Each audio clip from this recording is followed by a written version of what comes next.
સર્વમંગલ માંગલ્યે શિવે સર્વાસાધિકે શરણ્યે ત્રંબકે ગૌરી નારાયણી નમસ્તે.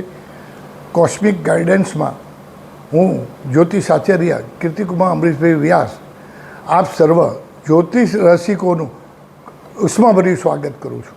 ગયા એપિસોડમાં આપણે જન્મકુંડલીની અંદર યુતિ કે પ્રતિયુતિ દ્વારા જે યોગો થાય છે અને એનાથી જે કષ્ટ આપણે ભોગવીએ છીએ એ કષ્ટના નિવારણ માટે કે એ કષ્ટના ઉપાયોથી આપણામાં જિંદગીમાં સફળતા પ્રાપ્ત કરીએ, સિદ્ધિ પ્રાપ્ત કરીએ, સુખ શાંતિ અને સમૃદ્ધિ મેળવીએ, એના માટેની આજ વિસ્તૃત ચર્ચા કરવાની છે.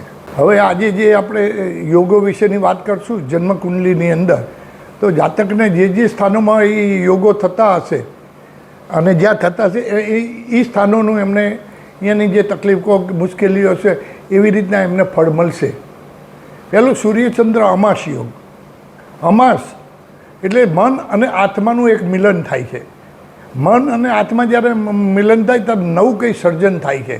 હવે જેમ દરિયામાં ઓટ આવે, ભરતી આવે, એવી રીતના આપણા જીવનમાં આવે છે. તો એના માટે મનનો કારક છે ચંદ્ર અને આત્માનો કાર્યક છે સૂર્ય. તે સૂર્યચંદ્રની ઉપાસના કરો કે સૂર્યચંદ્રને લગતા માની લો કે દૂધ, ભાત ને ખાંડ ને એ ખાઓ. સૂર્યને લગતા ઉપાસના કે કુળદેવીની પૂજા કે સૂર્યની ઉપાસના કરો, મહાદેવજીની ઉપાસના કરો, ઓમ નમઃ શિવાય, શિવાય નમઃ ઓમની માળા કરો. તો મહાદેવજી એ પણ એમના માથે પણ ચંદ્ર હોય છે અને એ પોતે કર્મનું બંધન તોડનારા હોય છે.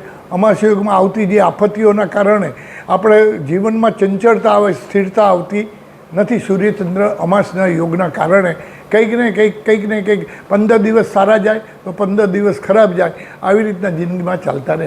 હવે રાહુચંદ્ર ગ્રહણ યોગ, માતૃદોષ, શિકોતરું કહેવામાં આવે છે. એ રાહુ એટલે માયાવી ગ્રહ છે.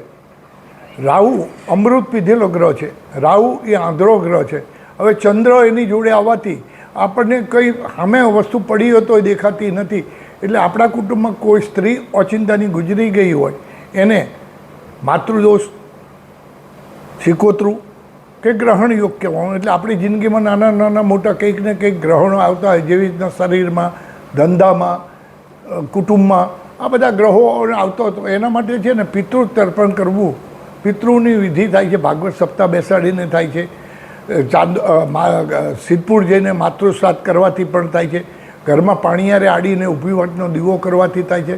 ઘરની બહાર 2 અગરબત્તી સવાર સાંજ ભરાવવાની, 2 દિશામાં ભરાવવાથી પણ આપણે એમાં શાંતિ મળે છે. અને જેમ બને એમ કુંવાસિકા છોકરીઓને જમાડવામાં આવે તો એનાથી એનામાં રાહત રહે છે.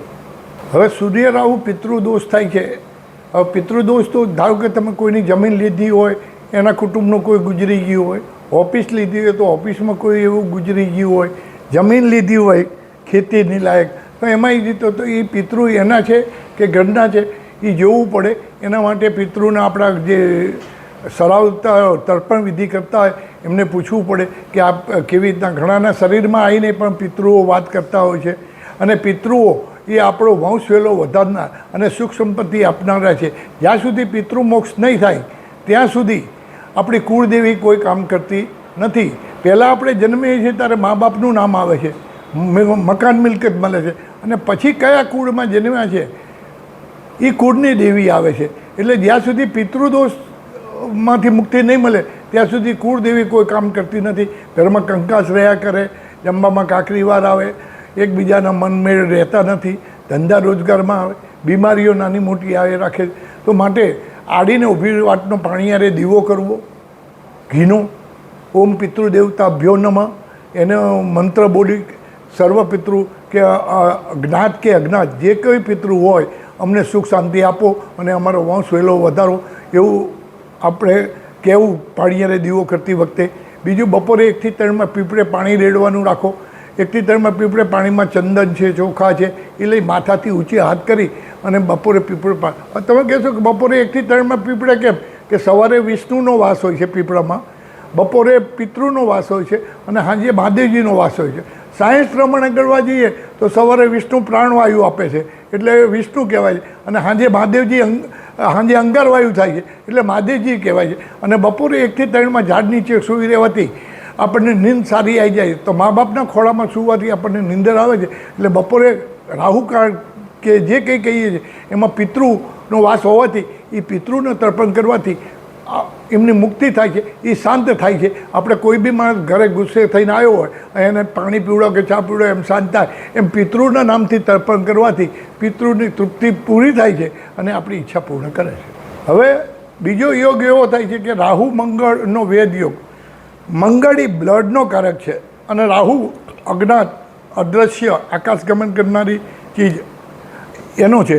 એટલે કોઈ આપણે પ્રગતિ થઈ હોય, આપણો ધંધો રોજગાર વધ્યા હોય તો કોઈને ઈર્ષા જલન થવાથી કોઈ આપણામાં કામણ ટુમણ કરતા હોય છે, કોઈ આખરી બાધા આખરી રાખી આપણી પ્રગતિને રોકતા હોય છે, કોઈ એ દોરા ધાગા કરીને પણ આપણે કંઈ કરતા, એને વેદયોગ એટલે વિંધાયા કહેવાય. આપણે ભલે પ્રત્યક્ષ ના હોય, કોઈનું ખરાબ ના કર્યું હોય, પણ તોય કોઈ લોકો આપણને આ રીતના હેરાન કરવા માટેના જે પ્રયોગ કરતા હોય છે, એના માટે દર બુધવારે હરિજનને ચા પાણી પીવું. પછી જે જાતકને આવી રીતના રાહુ મંગળનો વેદયોગો અને પરેશાન થતો હોય, વારી ઘડે બીમાર રહેતા, નજરો લાગતી હોય, ડૉક્ટરને ત્યાં જવા છતાં નિદાન ના થતું હોય, દરદ પકડાતું ના હોય, તો એમને માથેથી શ્રીફળ 3 વખત ઉતારી, એન્ટી ક્લોક ઉતારી અને બહાર 4 રસ્તે જઈ પાણીની બોટલ લઈ, એક ચવાણાનું પેકેટ લઈ અને ચવાણું ખોલી મૂકી, શ્રીફળ મૂકી, પાણીનું કુંડારું કરી અહીંયા મૂકી અને આવવાથી પણ વેદયોગમાંથી મુક્તિ મળે છે. મીઠું, જે મીઠું છે એ માથેથી પગ સુધી 3 વખત ઉતારીને પણ ડસ્ટબિનમાં, લેટ્રિનમાં નાખવાથી પણ એ દૂર થાય છે. પછી ત્રીજું, ઘરની અંદર કપૂર અને મીઠું નાખીને પોતા કરવાથી પણ આવી વસ્તુનો ઉપદ્રવ હોય છે એમાં શાંતિ મળે છે. રાહુ બુધ ડાકણ દોષ છે કે જે હનુમાન ચાલીસા, દત્તબાવની, ગાયત્રી ચાલીસાની અંદર આનો ઉલ્લેખ કરવામાં આવેલો છે. અને શિવજીના લગ્નમાં પણ ભૂત, પિશાચ, ડાકીની, સાકીની બધા જતા હતા. શાસ્ત્રોમાં આનો ઉલ્લેખ પણ કરવામાં આવેલ છે. હવે જેની કુંડલીમાં આવું થતું રાહુ બુધ ડાકણ દોષને એના કારણે, બુધ એટલે વાણી છે, એટલે એ માણસનું બોલવાનું ફરી જશે, વિચારો એના વર્તણૂક ફરી જશે, એના જે કાર્ય કરવાની શૈલી છે એ ફરી જશે અને દિવસે દિવસે શોષાતો જશે, બુદ્ધિ ઉપર એની અસર થશે અને જે એના કારણે એ માણસ પાગલ જેવો કે ગાંડા જેવો કે એવી વર્તણૂક કરવામાં આવશે. તો એના ઉતાર કરવા માટે કોઈ સ્મશાનમાં જઈ એને ઉતાર જઈને મૂકી આવે, કાં તો કોઈ સારા જાણકાર કે કોઈ વિદ્વાન પંડિત કે બ્રાહ્મણ હોય એની પાસે પૂજાપાઠ કરાવી અને એનું નિરાકરણ લાવી અને ભૂત પિશાચ, ડાકીની, સાકીનીમાંથી નિરાકરણ લાવે, એવા ઉપાયો કરવા જોઈએ. અને હનુમાનજીની જેટલી બને એટલી ભક્તિ કરવી જોઈએ. હનુમાનજીના પગનું સિંદૂર લાવી અને કપારે લગાવવું જોઈએ. રાહુ ગુરુ ચાંડાલ યોગ. આપણે સ્મશાનમાં જતા હોય છે, કોઈ આત્મા ગુજરી જાય છે ત્યાં. હવે એ આત્માની કોઈ ઈચ્છા કે રૂહ રહી ગઈ હોય છે કે અહીંયા આગળ જે તત્વો ફરતા હોય છે એ ઘણી ફેર આપણી પાછળ આવી જતા હોય છે અને એના કારણે આપણને ઘરમાં પરેશાન થતું હોય છે કે જે રીતના બીમારીઓ આવે, ધંધા રોજગારમાં મુશ્કેલીઓ પડે, માણસ મરણતોલ ફટકો પડે, ડૉક્ટરોની દવા કરવા છતાં પણ ઊભો નથી થઈ શકતો. એના માટે હનુમાન ચાલીસા છે, ગાયત્રી ચાલીસા છે, દત્તબાવની છે, પછી નારાયણ કવચ છે, શિવ કવચ છે. આ બધા કવચોનો પાઠ કરવાથી કે એ કવચોનું પાણી, ચંડી પાઠ છે, એ બધું કરવાથી માણસને આ દોષમાંથી મુક્તિ મળે છે. રાહુ શુક્ર પીરાણી વસ્તુ છે. પીરાણી વસ્તુમાં કે કોઈ એવી મંદિરની જગ્યા હોય, રામાપીર છે, સાંઈબાબાની છે, કે કોઈ દરગાહ હોય કે કોઈ એવો પીરનો અંશ હોય, સ્થાન હોય કે જ્યાં પૂજાપાઠ સ્પેડ નહીં થતી હોય, એવી જગ્યા આવી ગઈ હોય કે દરગાહમાંથી પણ કંઈક મન્નત તમે પૂરી ના કરી હોય અને એ પીરની રૂહ તમારી પાછળ આવી ગઈ હોય તો માણસ દુઃખી થતો હોય. એના માટે દરગાહ ઉપર જઈ, રામાપીરના મંદિરે છે, સાંઈબાબાએ છે, કે દરગાહ ઉપર જઈ 5 ગુલાબના ફૂલ ચડાવવા, બરફી લઈ જવી, અગરબત્તી ધરાવી અને એક શ્રીફળ ધરાવી અને તમારી ભૂલનું પ્રાયશ્ચિત કરવું કે મને ખબર નથી, ચાદર ચડાવવાની રહી ગઈ હોય કે કંઈ પણ હોય તો તમે અમને સુખ શાંતિ આપો. એમાં પાક અને નાપાક 2 જાતના આ હોય છે. માટે એને વિનંતી કરવાથી એ પીરાણી દોષમાંથી પણ મુક્તિ મળે. શનિ રાહુ શ્રાપિત કુંડલી થાય છે. શ્રાપ દેવનો પણ હોય છે, કોઈ સાધુ સંતોનો પણ હોય છે, કોઈનું હરામનું લઈ લીધું હોય કે કોઈને હેરાન મજબૂરીને કારણે આપણે એને મજબૂરીનો લાભ ઉઠાવ્યો તો એની આંતેડી કકડી હોય તો એનો શ્રાપ હોય છે. અને કોઈ વડીલોનો હતાશ થવાથી કે એમની સેવા ના કરી હોય અને એમની આપણે મિલકત ખાધી હોય તો એમની હાઈક કે શ્રાપ લાગતો હોય છે. હવે એ શ્રાપના માટે શ્રાપ વિમોચન મંત્રનો પાઠ કરવામાં આવે છે. અને બીજું કે એને એક શ્રીફળ છોલવાનું, શ્રીફળ છોલી કાણું પાડી પાણી કાઢી અને ખાંડ લઈ અવાવરું જગ્યાએ જવાનું જ્યાં પબ્લિકની અવર જવર ના હોય ત્યાં જઈ શ્રીફળની અંદર ખાંડ ભરી દેવાની અને ઊભું મૂકી દેવાનું. એટલે નીચે 1500-2000 કીડી મકોડા ખાતા હોય એટલા જીવ ખાવાથી સાપમાંથી દોષમાંથી મુક્તિ મળશે. આવું મહિનામાં 2 વખત કરવાનું.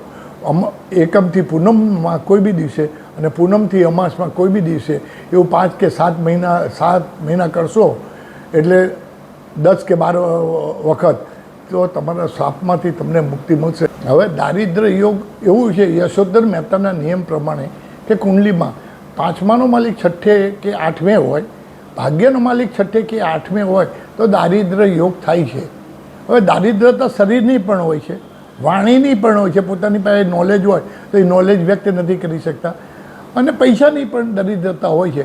એટલે હવે એ કયા ગ્રહથી થાય છે કે 5માનો માલિક કોણ છે અને ભાગ્યનો માલિક કોણ છે એની ઉપાસના, એના દેવની ઉપાસના, એના નંગો પહેરવાથી, એના મંત્ર જાપ કરવાથી એ દારિદ્ર્ય યોગમાંથી આપણે મુક્તિ મેળવી શકીએ છીએ. કાલસર્પ યોગ માણસની કુંડલીમાં રાહુ અને કેતુની વચમાં બધા ગ્રહો આવી જવાથી કાલસર્પ યોગ થાય છે. હવે કાલસર્પ યોગ, કાલ એટલે મહાદેવજી, સર્પ એટલે નાગ અને દોષ એટલે જે રાહુ કેતુની વચમાં ગ્રહો આવી ગયા એને દોષ કહેવામાં આવે છે. તો એના નિરાકરણ માટે 1.25 લાખ મૃત્યુંજયના જપ થાય છે. 21 નાગનો પ્રયોગ થાય છે. 21 નાગ કેમ કે નાગના 9 કુળ છે એટલે જોડું જ લઈએ નાગ અને નાગણનું. પછી બે છે એ મહાદેવજીને અર્પણ કરવા માટે લઈએ છીએ અને એક નાગ છે આપણા કર્મમાં જે દોષ છે એનો, એમ 21 નાગનો પ્રયોગ લે છે. 20 નાગ પાણીમાં પધરાવે છે, 1 નાગ મહાદેવજીને ચડાવે છે અને 72,000 રાહુના જપ કરવાથી કાલસર્પ યોગ દૂર થાય છે, એમાં શાંતિ મળે છે. શનિ ચંદ્રનો વિષ યોગ જે થાય છે, હવે શનિ એ ન્યાયનો કારક છે. શનિની ચાલ ધીમી ગતિને અને ચંદ્ર એ મનનો કારક છે. જ્યારે ન્યાય અને મન આવે છે ત્યારે આપણે કોઈ કર્મ કર્યું હોય છે તો એ આપણું મન એક્સેપ્ટ કરતું નથી. એટલે એના હિસાબે વિષયોગ કહેવામાં આવે છે. લોકો વિષયોગથી બહુ ડરે છે તો એના માટે તમારે મહાદેવજીની પૂજા કરવી, કારણ કે શનિના અધિષ્ઠાન મહાદેવ છે. અને શનિની પણ પૂજા કે શનિના જપ કરવા, શનિવારે કાગડાને ગાંઠિયા નાખવા, રક્તપિતિયા હોય એને જમાડવું અને શનિવારના દિવસે શનિના સ્તોત્રનો પાઠ કે કવચનો પાઠ કરવાથી આ શનિચંદ્રના વિષયોગમાંથી આપણને મુક્તિ મળે છે. સૂર્યમંગળનો અંગારક યોગ થાય છે. સૂર્ય એ સ્વગૃહી અને ગરમીનો કારક છે અને મંગળ એ પૃથ્વી અને બ્લડનો કારક છે. એટલે સૂર્યના કિરણ પૃથ્વી પર પડવાથી ગરમીમાં વધારો થાય છે. એટલે આપણને તાપ લાગે છે, બફારો લાગે છે, સફોકેશન લાગે છે. એ આ સૂર્યમંગળના જો યોગ થતા હોય એને વધુ આ તકલીફ પડી રહે. કોઈ પૂજાનું સ્થાન સર્ગેલું હોય છે, સૂર્યમંગળમાં માણસ કોઈ દાજી જાય છે, આ ઇલેક્ટ્રિક છે, ફટાકડા છે કે આ છે એ છે જાતકને, અને સૂર્યમંગળના કારણે પોતાની જિંદગીમાં પ્રગતિ કરી શકતો નથી. ઘરમાં કકળા કંકાસ આ રહ્યા કરે છે અને અંગારા ઝરતા હોય છે અને એ એસિડિટી કે શરીરની દેહ પીડા, બ્લડ હેમોગ્લોબિન ઓછું હોવાના કારણે પણ એ પોતે પીડાતો હોય છે. સૂર્યમંગળના અંગારક યોગ માટે એક તો કુળદેવીની પૂજા કરવી, પછી મહાદેવજીને દૂધ, ચોખા, ખાંડ, કાળા તલ, દહીં, મધ કે આવું ચડાવવાથી અને સૂર્યમંગળના જપ કરવાથી એ જાતકને ઘણો ફાયદો થશે. આપણે દુનિયામાં જેમ રાત છે એમ દિવસે છે, જેમ કુંડલીમાં ખરાબ યોગો પણ છે એવી રીતના સારા યોગો પણ છે. આપણે હવે જે અત્યાર સુધીમાં જે કુંડલીની અંદર આપણને હેરાન પરેશાન કરનાર, દુઃખી કરનાર યોગો વિશેની વાત કરી, એવી રીતના આપણા ભાગ્યને ઉદય કરનારા કે અંશમાં જે કંઈ વધઘટ આવતા હોય અને જેના કારણે ફળ ના મળતું હોય શુભ ગ્રહોનું અને શુભ યોગોનું, એના માટેના ઉપાયોની ચર્ચા કરીશું. ગુરુચંદ્રનો ગજ કેસરી એક થાય છે. ગુરુ છે એ આધ્યાત્મિકનો કારક છે, પૈસાનો કારક છે, જ્ઞાનનો કારક છે અને ચંદ્ર એ મનનો કારક છે. હવે આપણી પાસે બધું સારું હોય, મનમાં ભાવના હોય, આ હોય તે હોય, પણ આપણામાં સદગુણ ના હોય, જ્ઞાન ના હોય તો આપણે કરીએ શું? ગુરુચંદ્ર ગજકેસરી યોગ હોવા છતાં પણ માણસ આધ્યાત્મિક તરીકે કે પૈસા કમાતો નથી હોતો. એના માટે ગુરુવારના દિવસે ચણાની દાળ વાનવી, હળદરનો ગાંઠિયો પાસે રાખવો, પોતાની પાસે રાખવો, અને દૂધ ભાત ને ખાંડ ખીર ખાવી, અથવા ચાંદીના ગ્લાસમાં પાણી પીવાથી ગુરુવારે કે દરરોજ તો એ પીવાથી ગજકેસરી યોગમાં ઘણો ફાયદો થશે. શુક્રચંદ્ર માલવીય યોગ છે. શુક્ર એ ભૌતિક સુખનો કારક છે. સ્ત્રી છે, સ્ત્રી સૌંદર્ય પ્રસાધન છે, ગાડી બંગલો આ તે આપનારું એ શુક્ર છે, અને ચંદ્ર એ મન છે. પણ એ બધું હોવા છતાં મનમાં શાંતિ ના હોય તો શું કરવાનું? તો એ વખતે સ્પ્રે છાંટવું, અત્તર કરવું, દહીં ખાંડ દરરોજ એને ગ્રહણ કરવું જમવામાં, આ એ વસ્તુ આપણે દરરોજ લેવી. ચંદ્ર છે, ચંદ્ર જેટલું બને એટલું લિક્વિડ વધુ પીવું, અને પાણીની અંદર અત્તર કે સેન્ટ કે હળદર કે નાખી સુગંધિત પદાર્થ નાખી નાહવાથી શુક્રચંદ્રનો માલવીય યોગ થવાથી આપણને સમૃદ્ધ અને વૈભવશાળી બનાવે છે. મંગળ ચંદ્ર લક્ષ્મી, ચંદ્ર એ મન છે, અને મંગળ એ બ્લડનો કારક છે, અને જમીનનો કારક છે. હવે આપણા બાપદાદાઓ કે આપણા બ્લડમાં કંઈ પણ હોય, પૂર્વપાર્જિત મિલકતો મળતી હોય છે, અને જન્મથી મકાનનું સુખ હોય છે કે નથી હોતું. ઘણાને મકાનમાં કરવા જાય છે તો પોતે મકાનમાં રહી શકતો નથી, ભોગવી શકતો નથી.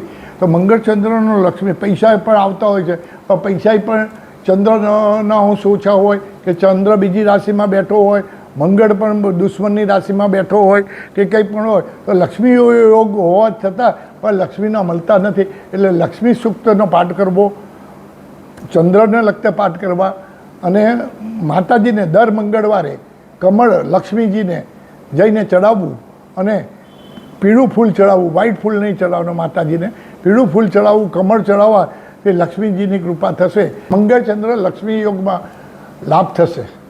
માણસને બુધ ચંદ્રનો માલવીય યોગ એ શુક્રચંદ્ર પ્રમાણે બુધ વાણીમાં, ધંધામાં એમાં પ્રગતિ કરવા માટે પણ બુધવારના દિવસે મગ ખાવા, બુધવારના દિવસે લીલા કપડાં પહેરવા કે લીલું આસન કરવું, જેમ બને એમ પાણીનું સેવન વધુ કરવું, અને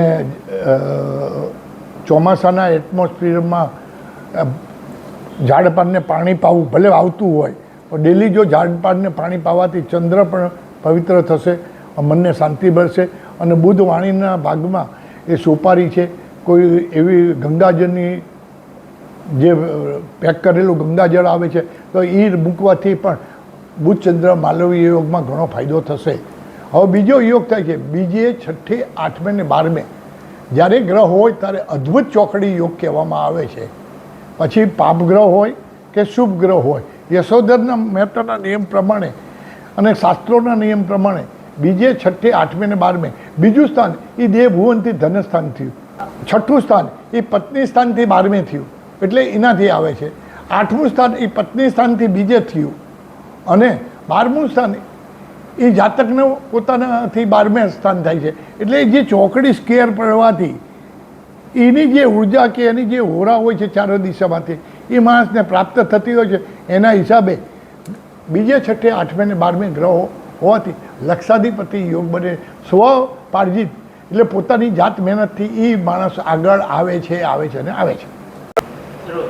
દર્શક મિત્રો, આજે આપણે કુંડલીમાં કેવા પ્રકારના યોગો થાય છે એની ચર્ચા કરી, અને એના નિરાકરણ માટેને શું ઉપાય કરવા એ વિશેની આપણે ઊંડાણપૂર્વકની ચર્ચા કરી. મિત્રો, તમારા જીવનમાં કંઈ પણ પ્રકારના પ્રશ્નો હોય, જેવા કે ધંધાકીય લગતા પ્રશ્નો, મકાનને લગતા પ્રશ્નો, સંતાનને લગતા પ્રશ્નો, લગ્નને લગતા પ્રશ્નો, ઘરમાં સુખ શાંતિ સમૃદ્ધિ વધે, આવા પ્રશ્ન તમારે હોય અને એને વિશે માર્ગદર્શન મેળવવા ઈચ્છતા હોય તો આપેલ નંબરમાં સંપર્ક કરવો.